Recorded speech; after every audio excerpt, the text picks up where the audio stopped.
மக்களுக்கு தெரியாதுன்னு சொல்லிருக்கீங்க இல்லையா? முதல்ல இதுக்காகத்தான் இந்த இடத்துல குழாய் பதிக்கிறாங்க அப்படிங்கறது தெரியாதுன்னு சொல்லிருக்கீங்க இல்லையா? எத்தனை விவசாயிகள் நிலம் கொடுத்திருப்பாங்க? எவ்வளவு பேர் இந்த மாதிரி கொடுத்துட்டு தெரியாம கொடுத்திருக்காங்க இது வரைக்கும்? இயல்பாவே பேசுங்க. இதுல 3 பேர் சம்பந்தப்பட்ட இடம் கொடுத்திருக்காங்க. ஆனா அவங்களுக்கு படிப்பறிவு கிடையாது. அவங்க வேளாறு.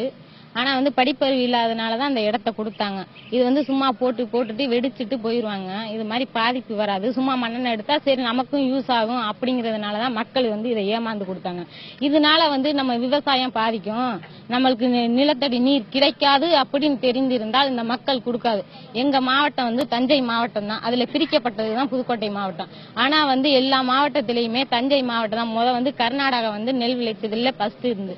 இப்ப தஞ்சை மாவட்டம் தான் நெல் குழுமதிலே முதல் இடமா இருக்கு. இப்ப இந்த எரிவாயு திட்டத்தை நீங்க எடுத்தால் விவசாயி நாங்க அனைவரும் எங்க போறது? நீங்க சாப்பாட்டுக்கே வழியில் இந்த எரிவாயு திட்டத்தை நீங்க எடுத்தா சாப்பாட்டுக்கு என்ன பண்ணுவீங்க? சாப்பாட்டுக்கு நீங்க எங்க போவீங்க? காசை சாப்பிடுவீங்களா? அப்ப எங்களுக்குள்ள வசதி நீங்க எங்க செஞ்சு தருவீங்க? நாங்க எல்லாம் எங்க போறது? இந்த கிராம மக்களே தத்தளிக்குது.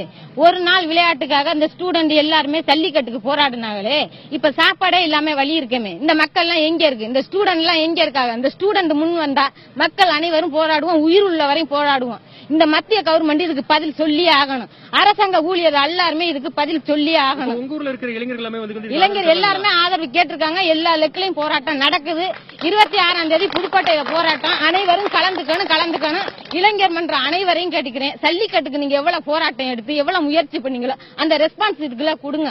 அப்பதான் இந்த ஊர் மக்கள் வாழலாம். நம்ம ஊருக்கு மட்டும் கிடையாது, இந்த ஊர்ல இருந்து நாங்க உங்களுக்கு கேப்பே, சோளம், நெல்லு, பயர் அனைத்தும் உங்களுக்கு வேர்க்கடலை அனைத்தும் சாப்பாடு கொடுக்குறோம். உங்க நாட்டில இருந்து எங்க மக்களுக்கு என்ன கொடுக்குறீங்க? நீங்க எங்க நாட்டில இருந்து உங்களுக்கு என்னென்ன ஏற்றுமதி இறக்குமதி செய்யறோம்? உங்க நாட்டில இருந்து எங்க மக்களுக்கு என்ன கொடுக்குறீங்க? நீங்க என்ன கொடுக்குறீங்க? காசை சாப்பிட போறீங்களா? பணம் அப்ப கடல்ல போட்டு மணல் போட்டு மூடிட்டு எங்களுக்கு அங்க வீடு கட்டி கொடுக்க போறீங்களா? இந்த மக்கள் எல்லாம் எங்க கூட்டிட்டு போறீங்க? நீங்க அதுக்குள்ள பதில சொல்லுங்க.